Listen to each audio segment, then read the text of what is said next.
കാസർഗോട്ടുകാരൻ അഭിമാനത്തോടെ നെഞ്ചുവിരിച്ച് നടക്കുന്നത് എന്താ? ഞങ്ങളുടെ നാട്ടുകാര് നമ്പർ പ്ലേറ്റ് വാങ്ങുന്നത് 10 ലക്ഷം കൊടുത്തിട്ടാണെന്ന്. വിഡ്ഢികളുടെ ലോകത്താണ് ഇവർ ജീവിക്കുന്നത്. 10 ലക്ഷം കൊണ്ട് 2 വണ്ടി വാങ്ങിച്ചൂടെ? ആ സമയത്താണ് വെറുതെ ആവശ്യമില്ലാതെ 10 ലക്ഷം കൊടുത്തിട്ട് അനാവശ്യ കാര്യങ്ങൾക്ക് ചെലവഴിക്കുന്നത്.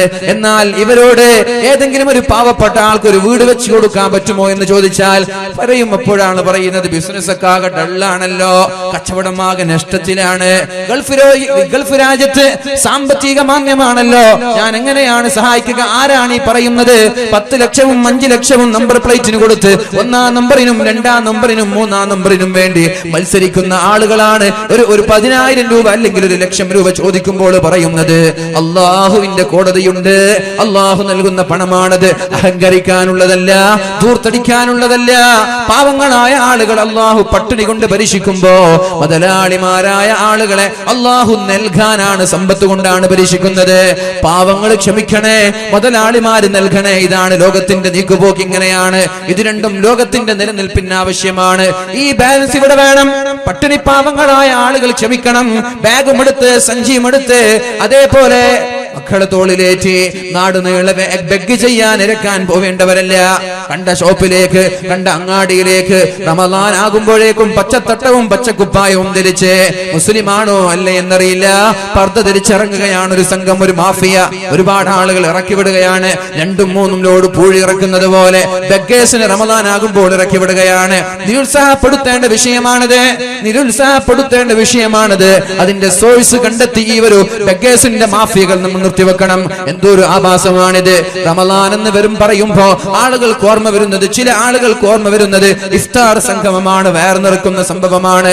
ചില ആളുകൾക്ക് ഓർമ്മ വരുന്നത് റമദാൻ എന്നാൽ ബാഗും തൂക്കി പച്ച കുപ്പായവും ധരിച്ചിട്ട് ബെഗ് ചെയ്ത് നടക്കുന്ന യാചകന്മാരെയാണ്. ഈ ഒരു രീതിയിലേക്ക് റമദാനിനെ കൊണ്ടെത്തിച്ച ആളുകൾ അവർ മുസ്ലിമീങ്ങൾ ഉണ്ടാകും, അമുസ്ലിമീങ്ങൾ ഉണ്ടാകും, ആരുമാവട്ടെ. ഇത് ഒരിക്കലും പ്രോത്സാഹിപ്പിക്കപ്പെടേണ്ട വിഷയമല്ല. യാചന നിരുത്സാഹപ്പെടുത്തേണ്ടതാണ്. അതുകൊണ്ട് നമ്മുടെ നാട്ടിൽ നിന്നൊരാൾ പോലും യാചകരില്ലാതെ സംരക്ഷിക്കേണ്ടത് നാട്ടുകാരുടെ ബാധ്യതയാണ്. അതുകൊണ്ട് നമ്പർ വാങ്ങിച്ച്, നമ്പർ പ്ലേറ്റുകൾ വാങ്ങിച്ച് പൊങ്ങച്ചം നടിക്കുന്ന ആളുകളോട് പറയാനുള്ളത്, ആ തുകകൾ കൊണ്ട് പാവങ്ങൾ ഇവിടെയുണ്ട്. 1,000 രൂപയ്ക്ക് വേണ്ടി കാത്തിരിക്കുന്നവരുണ്ട്. വീടില്ലാതെ പീഡികത്തിണ്ണയിൽ കിടന്നുറങ്ങുന്നവരുണ്ട്. വസ്ത്രം വാങ്ങാൻ കഴിയാതെ, പുസ്തകം വാങ്ങാൻ കഴിയാതെ പ്രയാസപ്പെടുന്ന പട്ടിണി പാവങ്ങൾ ഒന്നല്ല, ആയിരക്കണക്കിന് ആളുകളുണ്ട്.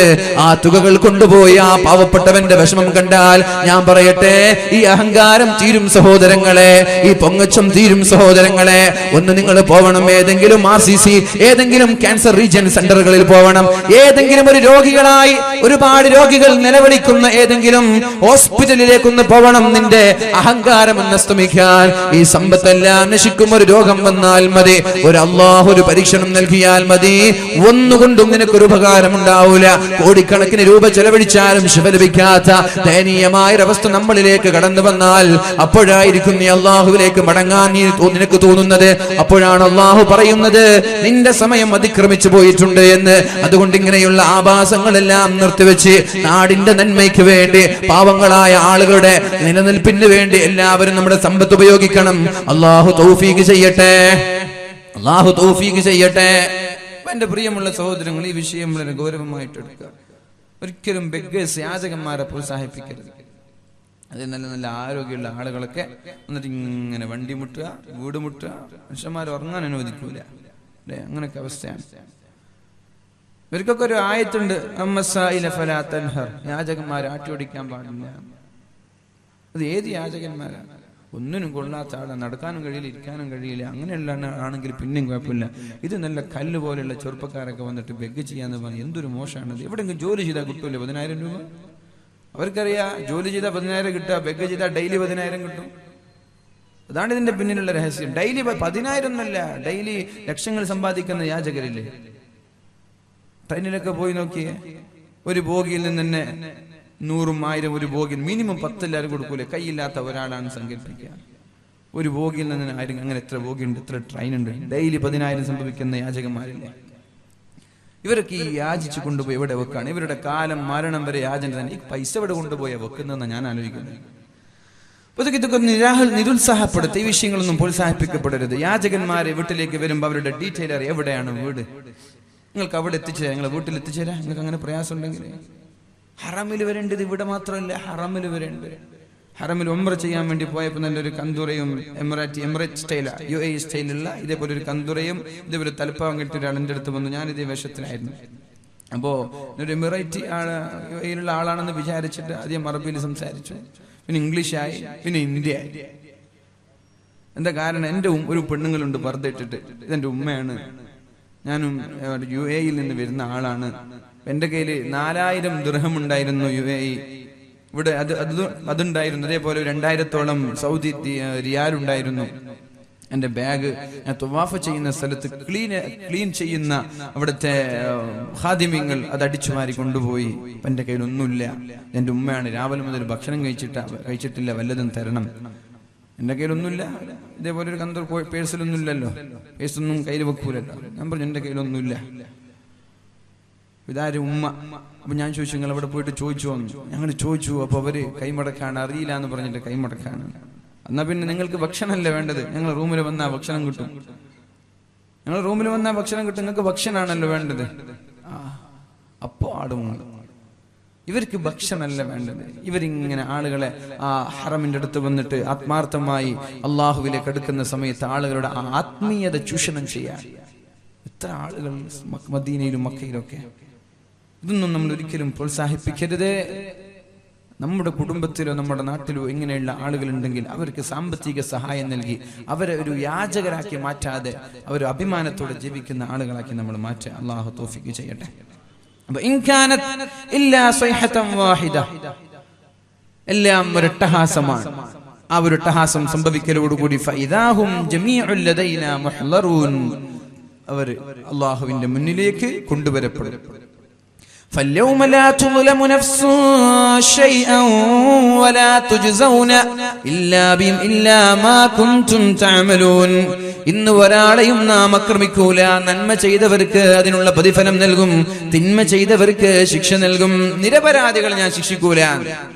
നമ്മുടെ നാട്ടിൽ ഒരു പ്രത്യേകമായൊരു മോട്ടുണ്ട്. 1000 നിരപരാധികൾ നഷ്ടപ്പെട്ടാലും ഒരു ഹെൽമെറ്റ് ധരിക്കാത്തവന് രക്ഷപ്പെടാൻ പാടില്ല. നമ്മുടെ പോലീസുകാർക്ക് ആകെ ഒരു മോട്ടോ. അല്ലെങ്കിൽ ഒരു സീറ്റ് ബെൽറ്റ് ധരിക്കാത്തവന് രക്ഷപ്പെടാൻ പാടില്ല. എവിടെ നോക്കിയാലും ഹെൽമെറ്റും സീറ്റ് ബെൽറ്റും പിടിക്കാൻ വേണ്ടിട്ട് കുറച്ച് പോലീസുകാർ. ഇവിടെ എന്തൊക്കെ മാഫിയകൾ നടക്കുന്നുണ്ട്, ലഹരി മാഫിയ. അതൊന്നും ഇവർക്ക് കാണുന്നില്ല. ഞാൻ ആലോചിക്കാൻ ഒന്ന് കാസർഗോഡ് വതിയെടുക്കയിൽ നിന്ന് കാസർഗോഡ് പോകുമ്പോൾ 4-5 സ്ഥലത്ത് വാലിന് വരുമ്പോഴും ഞാൻ കണ്ടു.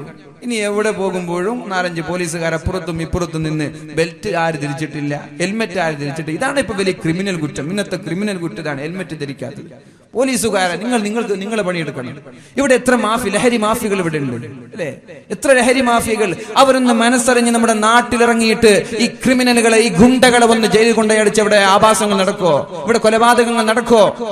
കൊലപാതകങ്ങൾ നടത്തിയതിന് ന്യായീകരിക്കണം. അത് കള്ളു കുടിച്ചിട്ട് മത്തില് അറിയാതെ കൊന്നുപോയതാണ്. ഇവിടെ വർഗീയ അജണ്ട ഉണ്ടാക്കാൻ വേണ്ടി ചില ആളുകളുടെ ഗൂഢമായ ആലോചനയ്ക്ക്, ചില ആളുകളുടെ ഗൂഢമായ തന്ത്രങ്ങൾ കാരണം ഇവിടെ വർഗീയ അജണ്ടയുണ്ടാക്കി വോട്ട് പിടിക്കാൻ വേണ്ടി ചില ആളുകൾ കുതന്ത്രമായിട്ടുള്ള അക്ഷീണ പ്രയത്നം നടത്തിക്കൊണ്ടിരിക്കുമ്പോ അവർക്ക് ഒത്താശ ചെയ്യുന്ന ചില പോലീസുകാർക്കൊരു പണിയുണ്ട്. കാക്കിയിടുന്നവനൊരു ധർമ്മമുണ്ട്. അത് പറ്റുമെങ്കിൽ ധരിച്ചാൽ മതി, എല്ലാം കഴിച്ചു വെക്കണം. അതിന് പറ്റൂലെങ്കിൽ അത് ധരിക്കരുത്. പോലീസുകാർ ശ്രദ്ധിക്കണം അല്ലേ? എന്ത് നമ്മുടെ നാടിന്റെ ഒക്കെ കഥ. എത്ര കൊലപാതകങ്ങൾ കഴിഞ്ഞൊരു മാസം, 5-6 കൊലപാതകങ്ങൾ. ഇതൊക്കെ നിയന്ത്രിക്കാൻ കഴിയുന്നില്ലെങ്കിൽ പിന്നെ എന്തിനീ പോലീസിന്റെ ആവശ്യമുണ്ടോ? ആകെ ഒരു ഹെൽമെറ്റ് ധരിക്കുന്ന ആളെ പിടിച്ചാൽ മതി, ആകെ ഒരു ബെൽറ്റ് ധരിക്കാത്ത ആളെ പിടിച്ചാൽ മതി. അതും തന്നെ 100 കൊടുത്താൽ അതും വിട്ടേക്കും. 100-500 കൊടുത്താ പോയിക്കോ, എഴുതണ്ടെന്ന് ആവശ്യമില്ല. 100 കൊടുത്താ 200 കൊടുത്താ വിട്ടേക്കും. ഇങ്ങനെ നിയമം കയ്യിലെടുക്കുന്ന ചില പോലീസുകാർ, ഇവരൊക്കെയാണ് നാടിന്റെ ശാപം. പോലീസുകാരെ നന്നാവാതെ നാട് നന്നാവൂല. പോലീസുകാരുടെ മനസ്സിലുള്ള വർഗീയ അജണ്ട അവരെടുത്തു മാറ്റാതെ നാട് നന്നാവൂല. ഇവര് തന്നെ വർഗീയ അജണ്ട ഉണ്ടാക്കിയ പിന്നെ എങ്ങനെ നാട് നന്നാവുക? രാഷ്ട്രീയ നേതാക്കളും ഇത് പഠിക്കണം. ഏത് രാഷ്ട്രീയക്കാരാണെങ്കിലും ശരി, സമാധാന അന്തരീക്ഷം നിലനിർത്താൻ ആദ്യം ശ്രമിക്കേണ്ടത് രാഷ്ട്രീയ നേതാക്കളാണ്. അല്ലാഹു ബോധം നൽകി അനുഗ്രഹിക്കട്ടെ. നാലും നല്ല ഒരുപാട് പോലീസുകാരുണ്ട്, ഒരുപാട് പോലീസുകാരായിട്ട് നല്ല ബന്ധമുണ്ട്. എല്ലാവരും അടിച്ചാക്ഷേപിക്കുന്നില്ല. ചില ആളുകൾ അല്ലാഹു അവർക്ക് ബോധം നൽകി രാഷ്ട്രത്തിനും നാടിനും നല്ല സേവനം ചെയ്യാനുള്ള സന്മനസ് കൊടുക്കട്ടെ. ഹെൽമെറ്റ് ധരിക്കാതെ പോകണമെന്നല്ല, ഹെൽമെറ്റ് ധരിച്ചിട്ടേ പോകാൻ പാടുള്ളൂ, ബെൽറ്റ് ധരിച്ചിട്ടേ പോകാൻ പാടുള്ളൂ. പക്ഷെ ഇതാണ് ഒരു ക്രിമിനൽ കുറ്റം എന്ന് തെറ്റിദ്ധരിക്കരുത്. ഇതൊരു ക്രിമിനൽ കുറ്റമായിട്ട് കാണുകയും ചെയ്യരുത്. ഇതിനേക്കാളൊക്കെ വലിയതൊരുപാട് ഇവിടെ നടക്കുന്നുണ്ട്. മനസ്സിലായോ? മയക്കുമരുന്നിന്റെ ലഹരി മാഫിയകൾ അതാദ്യം നമ്മുടെ നാട്ടിൽ നിന്ന് എടുത്തു മാറ്റിയാൽ തന്നെ നാട്ടിലുള്ള ഒട്ടുമിക്ക കൊലപാതകങ്ങളും അക്രമങ്ങളും ഗുണ്ടാ സംഘങ്ങളൊക്കെ ഒരു പരിധിവരെ നിയന്ത്രിക്കാൻ നമ്മൾക്ക് പറ്റും. ലഹരികളാണ് എല്ലാവരും ഇവിടെ നശിപ്പിക്കുന്നത്. നമ്മുടെ പാവപ്പെട്ട മക്കളൊക്കെ ലഹരിയുടെ അഡിക്റ്റായി ഭ്രാന്തന്മാരായി മാറിക്കൊണ്ടിരിക്കുകയാണ്. ഉമ്മമാരെ, അതുകൊണ്ടൊന്ന് ബോധവാന്മാരാവോ നമ്മുടെ മക്കളെ കുറിച്ച്. പെൺകുട്ടികൾ വരെ കഞ്ചാവടിക്കുന്ന മുസ്ലിം പെൺകുട്ടി എനിക്കറിയാം. കഞ്ചാവടിക്കുന്ന മുസ്ലിം പെൺകുട്ടി, നല്ല ഒരു ഉപ്പയുടെ മകൾ ഹോസ്റ്റലിൽ പഠിക്കാൻ പഠിപ്പിക്കാൻ അയച്ചതാണ്. ഹോസ്റ്റലിൽ വെച്ചിട്ട് ചങ്ങാതിമാരുടെ കൂടെ കൂടിയിട്ട് കഞ്ചാവടിച്ചിട്ട് കഞ്ചാവിന്റെ അഡിക്റ്റായി മാറി. അല്ലേ? കള്ളു കുടിക്കുന്ന മുസ്ലിം പെൺകുട്ടികളില്ലേ? എവിടുന്ന ഇതൊക്കെ സമ്പാദിച്ചത്? എവിടുന്ന? ഹോസ്റ്റൽ സംവിധാനം. മക്കളെ ഹോസ്റ്റലിലേക്ക് പഠിക്കാൻ വിട്ടതാണ്. ഉമ്മമാർ എത്ര ലക്ഷങ്ങൾ ചെലവഴിച്ചിട്ട് 10 ലക്ഷം 25 ലക്ഷം 30 ലക്ഷം ഒക്കെ ചെലവഴിച്ച് മംഗലാപുരത്തും ബാംഗ്ലൂരിലും കൊച്ചിയിലും കോഴിക്കോടും തിരുവനന്തപുരത്തൊക്കെ പഠിക്കാൻ വിട്ടതാണ്. എന്തിപ്പോ അവസാനം കൊണ്ടുവന്നത്? ഗർഭിണികളായ വേറുമായി പല മക്കളും വീട്ടിലേക്ക് വരിക. പല മക്കളും കഞ്ചാവിന്റെയും കള്ളിന്റെയും അഡിക്റ്റായി. അല്ലാഹു കാക്കട്ടെ. എന്റെ പ്രിയപ്പെട്ട സഹോദരിമാർ, ഉപ്പമാർ, രക്ഷിതാക്കൾ ഈ ഒരു വിഷയത്തിൽ ഒന്ന് ജാഗ്രത, ഈ ഒരു വിഷയത്തിൽ നന്നായി ഒന്ന് ആലോചിച്ചില്ലെങ്കിൽ വലിയൊരു അപകടത്തിലേക്കാണ് നമ്മുടെ നാട് നീങ്ങുന്നത്. അല്ലാഹു എല്ലാ അപകടങ്ങളിൽ നിന്നും വരാനിരിക്കുന്ന ശർറായ വിധിയിൽ നിന്നും അല്ലാഹു നമ്മുടെ നാടിനെ രക്ഷപ്പെടുത്തും.